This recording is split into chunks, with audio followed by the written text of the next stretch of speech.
సౌజన్య గారు వారు దేవుని యొక్క వాక్యాన్ని అందిస్తారు. జాగ్రత్తగా మనం విని ప్రభు నామాన్ని మహిమపడతాం. దేవునికి స్తోత్రం.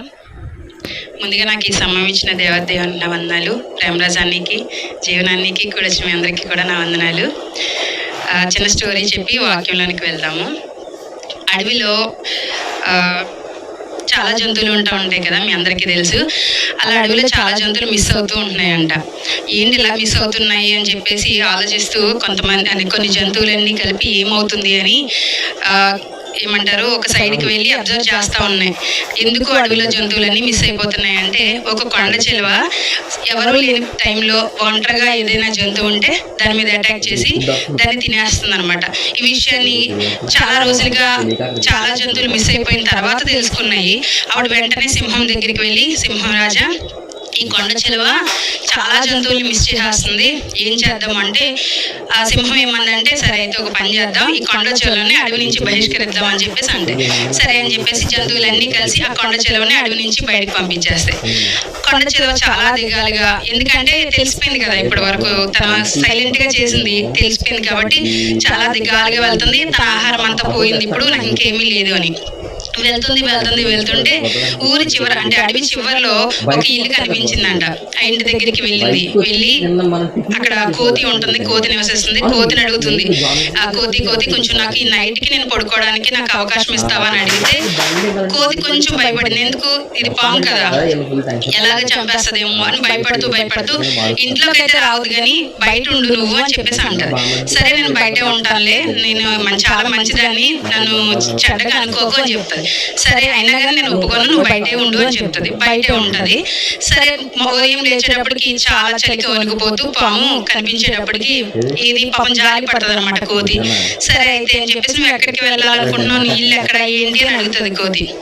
నాకు ఇల్లు లేదు, ఏమీ లేదు, వెతుకుతూ వెళ్తున్నాను ఇంటి కోసం అంటే, సరే అయితే నీకు ఇల్లు దొరికే వరకు మా ఇంట్లోనే ఉండు అంటే, నేను బయట చలిగా ఉంది కదా నేను పడుకోలేకపోతున్నాను అంటది. సరే అయితే ఓ పని చేయి, మా ఇంట్లోనే ఒక మూల కూర్చో అంటది. సరే ఇంట్లోకి వెళ్తుంది, మూలనే ఉంటది. వారం రోజులుగా అలాగే ఉంటది, చాలా మంచిగా బిహేవ్ చేస్తూ ఉంటది. కోతి చాలా నమ్మకం పెంచేసుకుంటది అనమాట. ఆహా చాలా మంచిగా ఉంటుంది, నేను అనవసరంగా ఆ పాముని తప్పుగా అనుకున్నాను అని. కొన్ని రోజులు పోతా ఉంటే తనకి కొంచెం నమ్మకం కలుగుతుంది కదా, తన ఇద్దరు పిల్లల్ని తన దగ్గరే పెట్టేసి బయటికి వెళ్తుంది. వచ్చేటప్పటికి చాలా ప్రేమగా చూసుకుంటది. ఆహా ఇంకా మంచిగా నేను ఇప్పుడు బయటికి వెళ్ళి డబ్బులు బాగా సంపాదించుకోవచ్చు, ఫలాలు కానీ ఏమన్నాను పిల్లలకి పెట్టుకోవచ్చు అని చెప్పేసి నమ్మకంగా ఉంది కదా, పిల్లల్ని చెప్పేసి వెళ్ళింది. ఇలా వెళ్తూ ఉన్నప్పుడు పక్క అడవిలోంచి వచ్చేసింది కదా, తను అడవిలోంచి ఒక కోతి ఫ్రెండ్ వస్తుంది. తను చెప్తుంది అనమాట, అడవిలో ఇంత జరుగుతుంది నీకు తెలీదు, నువ్వు అడవి చివర ఉంటున్నావు కదా, ఒక పాము మన జంతువులు తినేస్తుంది, అది ఇటు వెళ్తే కనుక జాగ్రత్తగా ఉండు అని ఎప్పుడైతే ఫ్రెండ్ చెప్పిందో తనకి ఒక్కసారి గుండె చాలా కొట్టుకుందనమాట. ఎందుకు, తన పిల్లల్ని ఆ పాము దగ్గరే పెట్టేసి వచ్చేసింది కదా. వెంటనే పరుగు ఇద్దరు కలిసి వెళ్ళి చూస్తారు. ఇంతని ఏం చేస్తుందంటే రెండు కోతి పిల్లల్ని కూడా తినేస్తుంది అనమాట. అరే నేను ఎంతగా నమ్మకం పెంచుకున్నా, ఇది ఏం చేసిందంటే తినేసింది, నా చేతుల నేనే నమ్మాను, గుడ్డిగా నమ్మేశాను, సో నా పిల్లల్ని నేను పోగొట్టుకున్నానని చెప్పేసి ఏడుస్తుంది. ఏడ్చిన తర్వాత లాభం ఉంటుంది అంటారా? లేదు. ఎందుకంటే దాని స్వభావం అలాంటిది. దాంతో సహవాసం చేయడం వల్ల ఏమైంది, తన పిల్లల్ని తాను పోగొట్టుకుంది. అలా దేవుడు మనకి కూడా చెప్తారు, మనం ఎవరితో సహవాసం చేయాలి, ఎవరితో సహవాసం చేయకూడదని మన బైబిల్లో చాలా క్లియర్ గా చెప్పారు కదండి. అలా మనం దేవుడు చెప్పిన విషయాన్ని మనం గుర్తుపెట్టుకుని దేవుడు చేయొద్దు అన్న పనులు చేయకుండా దేవుడు చేయమన్న లాగులు మనం చేస్తే మన జీవితంలో కూడా ఆనందం ఉంటుంది. లేదు దేవుడు చెప్పిన వాటిని కూడా పోనీ ఏమవుతుంది అనుకుని మనం చేసామంటే మన జీవితంలో కూడా మనం ఇలాగే కోల్పోతాం అన్నమాట. బైబిల్ గ్రంథంలో చూసినట్లయితే 1 రాజులు 11వ అధ్యాయము 1వ వచనాన్ని మనం చూసినట్లయితే, మోయాబీలు, ఎదోమీలు, అమ్మోనీలు, సీదోనీలు, హిత్తీలు అనే జనులు మీ హృదయములను తమ దేవతల తట్టు త్రిప్పుదురు గనుక వారితో సహవాసం చేయకూడదనియు వారిని మీతో సహవాసం చేయనీయకూడదనియు యెహోవా ఇశ్రాయేలీయులకు సెలవిచ్చి ఉన్నాడు. ఇక్కడ మనం చూసినట్లయితే దేవుడు ఒక ఆజ్ఞ ఇస్తున్నాడు. ఏమనంటే, మీరు కొంతమంది పేర్లు చెప్పాను కదండి, ఆ జనులతో మీరు సహవాసం చేయకూడదు, వాళ్ళు మీతో చేయకూడదు, మీరు వాళ్ళతో చేయకూడదు అని చెప్పారు. దేవుడు ఏదైనా చెప్తే అది మంచిదే కదా, మన మంచి కోసమే ఆలోచించి చెప్తారు. ఎందుకు చేయొద్దు అంటున్నారు అంటే వాళ్ళంట వీళ్ళ హృదయాలను తిప్పివేస్తారంట, అందుకని వాళ్ళతో సహవాసం చేయొద్దు అని చెప్పేసి దేవుడు చెప్పాడు. అలా సహవాసం చేయొద్దని దేవుడు చెప్తే ఒక వ్యక్తి ఉన్నాడు. ఆ వ్యక్తి ఏంటంటే చాలా జ్ఞానవంతుడు, కానీ ఆ వ్యక్తి ఈ మాటలు మీరాడు అనమాట. ఆ వ్యక్తి ఎవరొకరు మీరు 2వ అధ్యాయంలో చూసినట్లయితే ఉంటది, సొలొమోను దావీదు యొక్క కుమారుడు, గొప్ప రాజు. దావీదు ఎంత గొప్ప రాజు, సొలొమోను కూడా అంత గొప్ప రాజు. దేవుడు ఏం కావాలని కోరుకుంటే ఏం అడిగాడండి? జ్ఞానం అడిగాడు కదా. జ్ఞానం అంటే ఏంటంటే మనం జ్ఞానవంతులు త్వరగా త్వరగా ఒక గోతులో పడిపోరు జ్ఞానం కలిగిన వాళ్ళు కదా. కానీ ఇక్కడ మనం సొలొమోను చూసినట్లయితే చాలా జ్ఞానం కలిగిన వాడు. దేవుడు జ్ఞానం అడిగితే దేవుడు జ్ఞానంతో పాటు సిరి సంపదలు అన్నీ ఇచ్చారు కదా, గొప్ప పేరు. ఆ సొలొమోను రాజ్యాన్ని చూడడానికి అనేక మంది వచ్చేవాళ్ళు, చాలా బాగుండేది. ఆ పేరు ప్రఖ్యాతి చెందింది ఎంతగానో. అంతేకాదు దేవుని మందిరాన్ని కట్టాడు. దేవుని కోసం బలులను, ఎంతో భయభక్తులు కలిగి బలులను అర్పించేవారు, దహన బలులు అన్ని. ఇంతగా దేవుని కోసం జీవిస్తూ దేవునితోనే ఉంటూ ఉండే ఈ సొలొమోను చివరిలో ఇక్కడ ఏమైందంటే దేవుడు ఎవరితో సహవాసం చేయొద్దు అని చెప్పాడో వాళ్ళతో సహవాసం చేశాడు. చూద్దామా 4వ వచనం చూసినట్లయితే, సొలొమోను వృద్ధుడైనప్పుడు అతని భార్యలు అతని హృదయమును ఇతర దేవతల తట్టు త్రిప్పగా, అతని తండ్రి అయిన దావీదు హృదయం వలె అతని హృదయము దేవుడైన యెహోవా యందు యథార్థం కాకపోయెను అని ఇక్కడ మనం చూడొచ్చు. అంతేకాదు 1లోనే ఉంటుంది చూడండి, 1 లాస్ట్ 2 వచనాల్లో, అయితే రాజైన సొలొమోను ఫరో కుమార్తెను గాక ఆ జనులలో ఇంకా అనేక మంది పరస్త్రీలను మోహించి ఉంది. అంటే దేవుడు ఏ జనులైతే వద్దు, వాళ్ళతో దూరంగా ఉండండి, వాళ్ళతో సహవాసం చేయకుండా ఉండండి అని చెప్పారో ఆ జనుల్లోనే కొందరిని సొలొమోను తన దగ్గర తెచ్చుకున్నాడు అనమాట. అంటే ఇక్కడ దేవుని ఆజ్ఞకు ఆయన విధేయత చూపించలేదు. తను విధేయత చూపించకపోవడం వల్ల ఏమైంది అంటే తను ఎంతో గొప్ప రాజుగా ఉన్న తన చివరికి మనం ఇక్కడ మీరు చదివినట్లయితే 4 నుంచి మీరు చదువుతాను ఒకసారి వినండి. 6లో చూస్తున్నాను చూడండి. ఈ ప్రకారం సొలొమోను యెహోవా దృష్టికి చెడు నడత నడిచి తన తండ్రి అయిన దావీదు అనుసరించినట్లు యథార్థ హృదయంతో యెహోవాను అనుసరింపలేదు. చూసారా మీరు? అంటే అప్పటి వరకు దేవుని కోసం ఎంతగానో మంచిగా ఉన్నాడు, కానీ అక్కడికి వచ్చినప్పటికి ఏమైందంటే దేవుని కోసం బలి అర్పిస్తూ దేవుని మందిరాన్ని కట్టాలన్న ఆశ ఇవన్నీ చూసినట్లయితే చాలా గొప్పగా ఉన్నాయి కదండి. కానీ ఒక్కసారి చెడుతనంలోకి వచ్చేసాడంట. ఎందుకు అంటే తను చేసిన సహవాసం అలాంటిది. దేవుడు చెప్పాడు వద్దు అంటే తను ఎలా చేసుకున్నాడు తన జీవితంలో, తన జీవితం మారిపోయింది అనమాట. అంటే అప్పటి వరకు మంచి నడవడిక ఉన్న అతను తన జీవితంలోనికి చెడ్డ నడవడిక వచ్చింది. అప్పటి వరకు యథార్థంగా ఉన్న అతను తన జీవితంలో యథార్థతను పోగొట్టుకున్నాడు. ఎప్పుడు చెడు నడత వస్తుంది అంటే మంచి నడత ఎప్పుడు పోతుంది? మనం దేవుణ్ణి ఎప్పుడు మనం దూరం అయిపోతాము అంటే మనలోకి చెడు నడత వచ్చినాడు. అంటే ఏదైనా విషయాన్ని మనం దేవునిలో ఉంటున్నప్పుడు మనల్ని బయటికి లాగేది ఏంటంటే లోకం. అంటే లోకంలో మనలోనికి లోకాన్ని మనం రానివ్వకూడదు అనమాట. దేవుడు చెప్పాడు ఏంటంటే మన మాటల్లో కానీ మన ప్రవర్తనలో కానీ మనం ఉంటున్న సర్కిల్లో మనతో దేవుని కోసం మాట్లాడే వాళ్ళు ఎంతమంది ఉన్నారు, వేరేగా లోకానుసారంగా మాట్లాడే వాళ్ళు ఎంతమంది ఉన్నారో మనకు తెలుసు. మనం ఏం చేస్తూ ఉంటామంటే అవి ఎక్కువ ఇష్టపడతాం, దేవుని మాటల్ని తక్కువ ఇష్టపడతాం. అవునంటారా కాదంటారా? కదా, మనం 100 మాటలు మాట్లాడితే అందులో 90 మాటలు దేవుని గురించి మాట్లాడతామండి. మనం 80 మాటలు కనీసం మాట్లాడతాం రోజుకి ఒక్కసారైనా దేవుని కోసం. నలుగురు కూర్చున్నప్పుడు చాలా తక్కువ. ఎందుకంటే మనం అలవాటు పడిపోయాం లోకానికి, లోక మాటలకి. ఇక్కడ ఈ సొలొమోను కూడా అంతే. ఏంటంటే చాలా బాగున్నాడు, స్టార్టింగ్ లో పెళ్లి చేసుకున్నాడు, అంతా బాగానే ఉంది. కానీ తను ఎప్పుడు అనుకోలేదు నేను కూడా విగ్రహారాధన చేయాల్సి వస్తుంది అని ఎప్పుడు అనుకోలేదు. తను అలవాటు పడిపోయాడు ఆ మాటలకి, వాళ్ళ భార్యల మాటలకు అలవాటు పడిపోయి తన లాస్ట్కి విగ్రహారాధన వైపుకి వచ్చేసాడు. తన యథార్థతను విడిచిపెట్టాడు. చెడు నడత అనేది వచ్చేసింది. మన జీవితంలో చెడు నడత అనేది మనం మార్చుకోవాలి అంటే మనం ఒక్కటే చేయాలండి. బైబిలే మనల్ని నడతను మారుస్తుందని ఉంది కదా.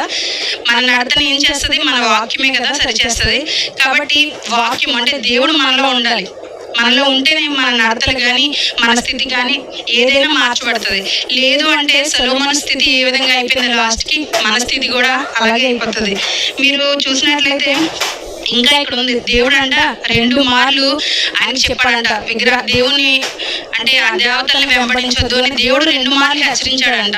కానీ అది లెక్క పెట్టలే. ఎందుకంటే అతని హృదయము దేవుని ఎదురును తొలగిపోయింది అని రాయబడి ఉంది. అప్పటి వరకు భక్తి భయం అన్నీ ఉన్నాయి, కానీ ఎప్పుడైతే చెడు నడతకు అలవాటు పడిపోయాడో దేవుని మాటలు కూడా వినాలనిపించలేదు తనకి. మన జీవితంలో కూడా అంతే, వాక్యాన్ని వింటున్నాము, వదిలేస్తున్నాము, దేవుని మాటలు మనలో పనిచేయట్లేదు అంటే మనం కూడా ఏమైనట్టు సొలొమోను లాగే మనం కూడా జీవిస్తున్నట్టు. అంటే ఏంటంటే అలవాటు పడిపోయాం లోకానికి, చెడుకి అలవాటు పడిపోయాం. కాబట్టి మన జీవితంలో దేవుడు మాటలు గద్దింపు, వాక్యం ద్వారా గద్దింపు వస్తున్నప్పుడు మనం దాన్ని వినట్లేదు, దాన్ని మనం అనుసరించట్లేదు అంటే మనం ఆలోచించుకోవాలి, మనం లోకంలోనే ఉన్నాం కానీ దేవుని దగ్గర లేము, దేవునితో సహవాసం చేయట్లేదు అని. బైబిల్లో ఉంటుంది, దేవునితో సహవాసం చేసేవాళ్ళు, ఇప్పుడు జ్ఞానవంతులతో సహవాసం చేస్తే జ్ఞానం కలిగిన వాళ్ళ కింద మార్చబడతాం. మీ పిల్లల్ని కానీ ఎవరినైనా బాగా చదువుకున్న వాళ్ళతో సహవాసం చేయడానికి ఇష్టపడతారా, లేదంటే తాగుబోతులతో సహవాసం చేయడానికి ఇష్టపడతారా? చదువుకున్న వాళ్ళతోనే సహవాసం చేయాలనుకుంటారు. ఎందుకు అంటే ఏదో ఒకటి నేర్చుకుంటారు. ఈ తాగుబోతులతో వాళ్ళతో సహవాసం చేస్తే తాగుడు నేర్చుకుంటారు. మనం ఎవరితో సహవాసం చేస్తే వాళ్ళ లక్షణాలు మనలోకి వస్తాయి. అవునా? మన జీవితంలో మన దేవునితో సహవాసం చేసినప్పుడు దేవుని లక్షణాలు మనలోనికి రావాలి. దేవుని లక్షణాలు మనలోనికి రావట్లేదు అంటే మన చెడు అనేది ఎక్కడో అలా దేవుణ్ణి మనకి అడ్డుగోడగా ఉండిపోతుంది. కాబట్టి మనం ఆలోచించుకోవాలి ఏంటంటే మనం దేవునితో సహవాసం చేయడానికి ఆటంకాలుగా ఉన్న ఏమేమి ఉన్నాయో వాటన్నిటిని తీసివేసుకోవడానికి మనం ప్రయత్నం చేయాలన్నమాట. ఇంకొక విషయం ఉంటుంది, యోబు గ్రంథము 22వ అధ్యాయము 21వ వచనంలో దేవునితో సహవాసం చేస్తే మనకి సమాధానము, మనకు మేలు కలుగుతుందంట. అంటే ఇప్పుడు మన లోకంతో సహవాసం చేసామంటే మనకి ఏం కలుగుతుందో నేనైతే చెప్పలేను, కానీ అప్పటికప్పుడు సంతోషము, అప్పటికప్పుడు ఆనందం ఉంటుందేమో, కానీ చివరికి అది ఆనందం ఉండదు, సమాధానం ఉండదు. కానీ దేవునితో మనం సహవాసం చేస్తే ఎప్పటికీ కూడా అది మన జీవితంలో సమాధానాన్ని మనకిస్తుంది, మేలు మనకిస్తుంది. దేవుడు అనేవాడు మన మేలు కోరేవాడు, కానీ మనుషులందరూ ఉంటారు, మన చుట్టూ ఉంటారు, కానీ ఒకరు మేలు కోరచ్చు, ఒక్కొక్క సందర్భంలో ఒక స్వార్థం ఎక్కడో ఒక మూల ఉంటుంది. కానీ దేవునిలో స్వార్థం ఉండదు, ఏది ఉండదు. మన మేలు కోరేది ఎవరైనా ఒకరు ఉన్నారు అంటే దేవుడు మాత్రమే. అది మాత్రం గుర్తుపెట్టుకోవాలి. మన నరక నుంచి తప్పించాలనే గొప్ప ప్రణాళిక కలిగిన వాడు మన దేవుడు. కాబట్టి మనం సరి చేసుకోవడానికి ఇష్టపడాలన్నమాట. ఎందుకంటే దేవుడు గద్దిస్తున్నప్పుడు మనం లోబడాలి. సొలొమోను లోబడలేదు. తన జీవితం ఎలా అయిపోయిందంటే మీరు చూడొచ్చు, లాస్ట్లో తన రాజ్యాన్ని కోల్పోయాడు.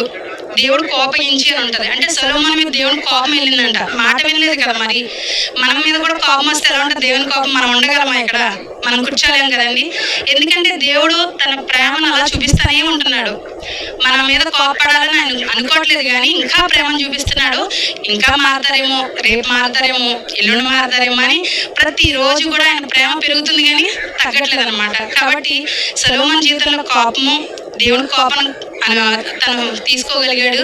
తను అప్పటి వరకు ఏం తీసుకున్నాడు? జ్ఞానం తీసుకున్నాడు, సిరి సంపదలు తీసుకున్నాడు, అన్ని తీసుకున్నాడు దేవుడి దగ్గర నుంచి. కానీ ఇప్పుడు ఏం వెళ్ళింది? కోపం వెళ్ళింది. తర్వాత తన రాజ్యం పోగొట్టుకున్నాడు. తన జీవితంలో చూసి మనం నేర్చుకోవాల్సింది ఏంటంటే దేవునితో సహవాసం కలిగి ఉంటే మన జీవితాలు గొప్పగా ఉంటాయి. లేదు నేను లోకంతో సహవాసం చేస్తానంటే సొలొమోను జీవితంలాగే మన జీవితం కూడా అయిపోతుంది. మీకు ఇంకొక విషయం ఉంటుంది బైబిల్లో, 1 యోహాను 1వ అధ్యాయం 6వ వచనంలో ఏమనంటే దేవునితో సహవాసం చేస్తున్నామని చెప్పుకుంటూ మనం చీకట్లో నడిస్తే కనుక మనం ఎవరమండి? అబద్ధికులము అని చెప్పేసి కదా. మనం దేవుని సన్నిధికి వస్తున్నాం, దేవుని వాక్యాలు వింటున్నాము. ఎవరైనా అడిగితే క్రైస్తవులం అంటే మేము దేవుడితో సహవాసం చేసే వాళ్ళమని చెప్పుకుంటున్నాం.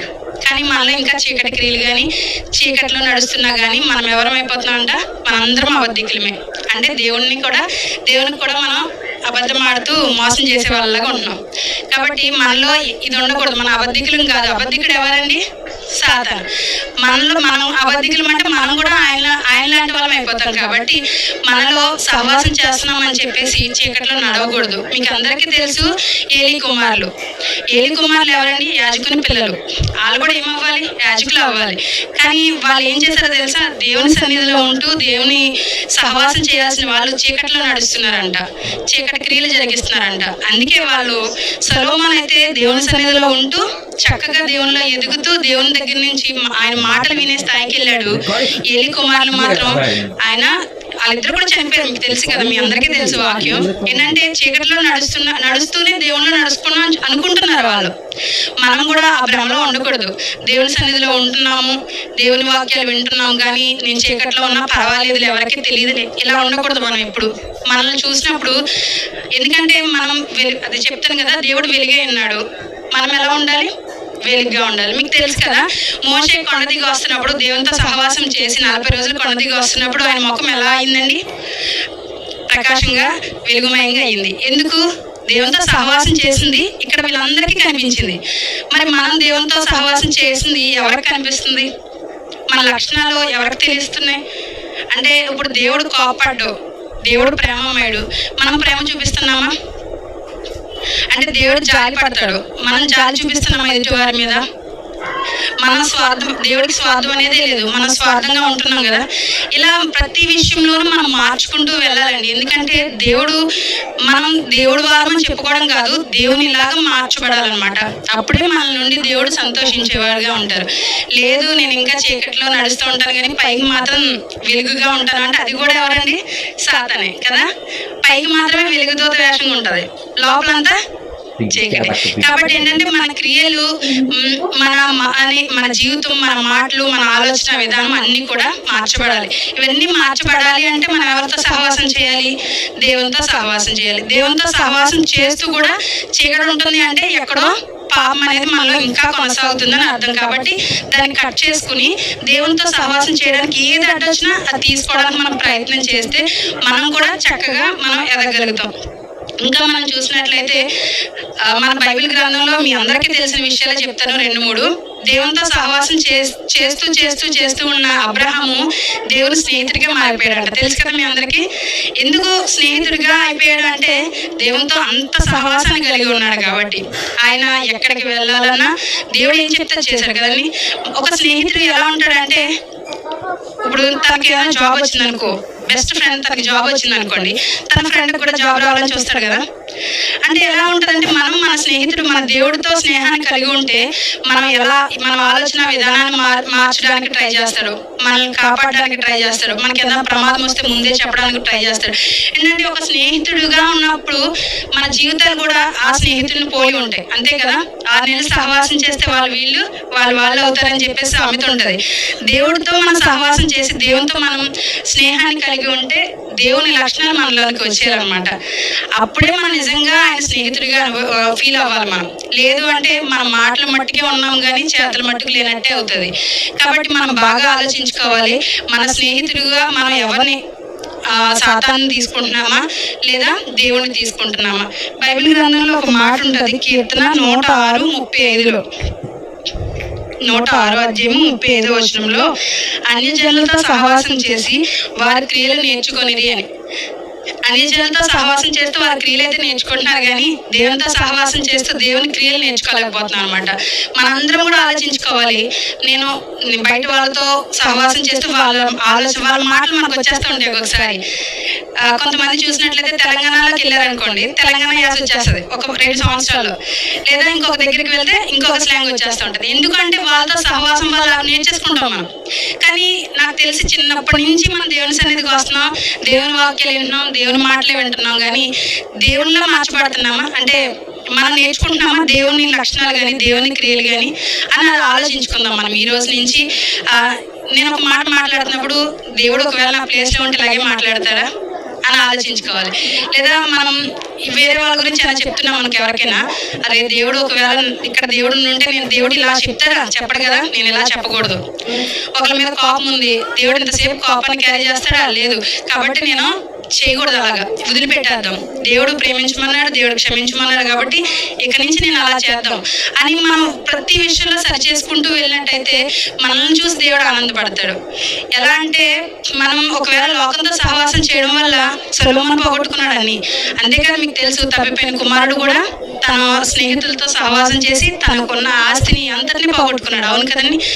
అయితే తను ఎప్పుడైతే అన్ని పోగొట్టుకున్నాడో తిరిగి దేవుని దగ్గర తండ్రి దగ్గరికి వచ్చినప్పుడు తనకి పోగొట్టుకున్న గౌరవం మళ్ళీ వచ్చింది కదండి. తను పోగొట్టుకున్న అన్నీ వచ్చినాయి దానికి. మనం కూడా అంతే. మనం ఇప్పటి వరకు ఒకవేళ ఏదైనా పోగొట్టుకున్నా ఏం జరిగినా కూడా మళ్ళీ తిరిగి మనం దేవుని దగ్గరికి వచ్చి తండ్రి నేను నీతో సహవాసం చేస్తాను, నీతో ఉంటాను అని చెప్పినప్పుడు తిరిగి మళ్ళీ మనం ఏమైనా పోగొట్టుకుంటే తిరిగి అన్నీ మనకి ఇస్తాడు. మెయిన్ మనకి దేవుని యొక్క సహవాసంలో దొరికేవి 2 చెప్పాను ఏంటండి, సమాధానము, మేలు. ఈ 2 కూడా మనకి బయట దొరకవు అనమాట. ఇవి దేవుని దగ్గర మాత్రమే దొరికేవి. ఒకవేళ సమాధానం మనకి ప్రశ్నలకు సమాధానాలు దొరకొచ్చేమో కానీ question and answer book papers లో సమాధానాలు ఉంటాయి, కానీ అవి కాదు. సమాధానం అనేది మనకి దేవుడు మాత్రమే ఇవ్వగలడు. ఎలా అంటారా, మనకి సమాధానం లేని పరిస్థితి ఏంటంటే మన పాపాలను బట్టి మనం నరకానికి వెళ్ళాల్సిన పరిస్థితి. కానీ అక్కడ ఒక సమాధానము దేవుడు వచ్చాడు. దేవుడు ఈ లోకానికి వచ్చి ఆ శిక్షను కొట్టివేసి ఆ సమాధానాన్ని ఇచ్చాడు. మనకి ఏంటంటే నువ్వు ఎక్కడికి కాదు, నువ్వు పరలోకానికి చేర్చుతాను నిన్ను అని చెప్పేసి. ఏంటంటే మన జీవితంలో మనకు అది సమాధానం. ఇక్కడ చిన్న చిన్న విషయాల్లో నాకు ఇల్లు లేదు, నాకు ఇల్లు కావాలని ప్రార్థన చేస్తే సమాధానం వచ్చి ఇది కాదండి మనకు కావాల్సింది ఒకటి పరలోకం. అవునా కదా? ఇక్కడికి వచ్చిన అందరూ పరలోకం వెళ్ళాలనుకుంటున్నారా? కానీ పరలోకానికి వెళ్ళగలిగే అంతగా మనం జీవిస్తున్నామా అని ఆలోచించుకోవాలి. మన సమాధానం దేవుని దగ్గర దొరుకుతుంది. ఆ సమాధానం పరలోకానికి తీసుకువెళ్ళగలిగేది. అలాగా మన జీవితంలో మేలు కావాలన్నా అది కూడా మేలు కూడా అదే మేలు. మన ఈ లోకంలో మేలులు ఇవి కాదండి. మనకి ఇంకా ఆత్మీయంగా ఎదిగిన తర్వాత ఈ లోకంలో మీరు ఏది ఆలోచించకూడదు. ఇంకొకటే ఆలోచించాలి. ఒకటి ఏంటండి, నేను పరలోకం వెళ్ళాలి, దానికోసం నేను మార్చుకోవాలి, దానికోసం నేను బ్రతకాలి, ఇదే ఉండాలి. ఇప్పుడు సొలొమోను జీవితంలో తనతో ఆగిపోయింది అంటారా? తను రాజుగా ఉన్నాడు, తన నుంచి కొట్టివేయబడింది, రాజ్యం వేరే వాళ్ళకి ఇచ్చేబడింది కదా, తన పిల్లలకి అది కొనసాగలేదు కదా. దావీదు యొక్క రాజ్యము సొలొమోనుకు వచ్చింది, కానీ అక్కడి నుంచి ఒకటి మిగిలినవన్నీ ఇవ్వబడినాయి. ఎందుకు అలాగా తన పిల్లల తరాలకి రాలేకపోయింది అంటే మన సొలొమోను బట్టి, మన జీవితంలో కూడా మనల్ని బట్టి మన నెక్స్ట్ తరానికి మన పిల్లలకి మనం ఏమి ఇస్తున్నాం అనేది ఆలోచించుకోవాలి. మనం మంచి ఇస్తే మన పిల్లల భవిష్యత్తు మంచిగా ఉంటుంది. మనం లోకంలో సహవాసం చేస్తే వాళ్ళు కూడా అది నేర్చుకుంటారు. కాబట్టి లోకంతో సహవాసం కాదు కానీ మన దేవునితో సహవాసం. మీకు తెలుసా, దానియేలు దేవునితో సహవాసం చేశాడు కాబట్టి బహు ప్రియుడిగా మార్చబడ్డాడు. దావీదు హృదయానుసారుడిగా మార్చబడ్డాడు. ఎందుకైందంటే దేవునితో సహవాసం అనేది అలా ఉంది. చాలా మంది భక్తి పరులు మన బైబిల్లో ఉన్నారు. వీళ్ళందరూ కూడా దేవునితో సహవాసం చేసిన వాళ్ళే. భక్తి లేని వాళ్ళు కూడా ఉన్నారు. మీరు వాళ్ళని చూసి నేను ఎలా ఉంటాను అని అనుకుంటారండి? అనుకోరు కదా. కానీ భక్తి పరులను ఇన్స్పిరేషన్ గా పెట్టుకుంటాం, కానీ అలా జీవించలేకపోతున్నామేమో అనుకుంటున్నాను నేను. కాబట్టి మీరు అందరం కూడా మంచి భక్తి పరులను ఉదాహరణలుగా తీసుకుని వారిలా జీవించడానికి మనం ప్రయత్నం చేస్తే, దేవునితో సహవాసం చేయగలగడానికి ఇంకా ప్రయత్నం చేస్తే, వాళ్ళు మనకు ఆల్రెడీ చేసి చూపించారు, మనకు మాదిరి చూపించారు. అవునా? దాన్ని పట్టుకుని మనం కూడా చేయగలిగితే మన జీవితాలు కూడా ఒక గొప్ప ఆశీర్వాదం. తండ్రి తప్పిపోయిన కుమారుడు రాగానే వెంటనే కూడా హత్తుకున్నాడు కదా, అలాగే మన తండ్రి కూడా 2 చేతులు చాపి మన కోసం వెయిట్ చేస్తున్నాడు. మనం ఎప్పుడు వస్తామా, మనల్ని ఎప్పుడు తీసుకుందామా అని చెప్పేసి. కాబట్టి ఆయన దగ్గరికి వెళ్ళి ఆయన సహవాసంలో మనం అందరం ఉండాలని ప్రార్థన చేసుకుందాం. ఈ చిన్న మాటలు దేవుడు దీవించును గాక. ఆమేన్. మూసుకోండి, చిన్న ప్రార్థన చేసుకుందాం. దేవా, నీ నామానికి వందనాలు, స్తుతులు, స్తోత్రాలు నాయనా.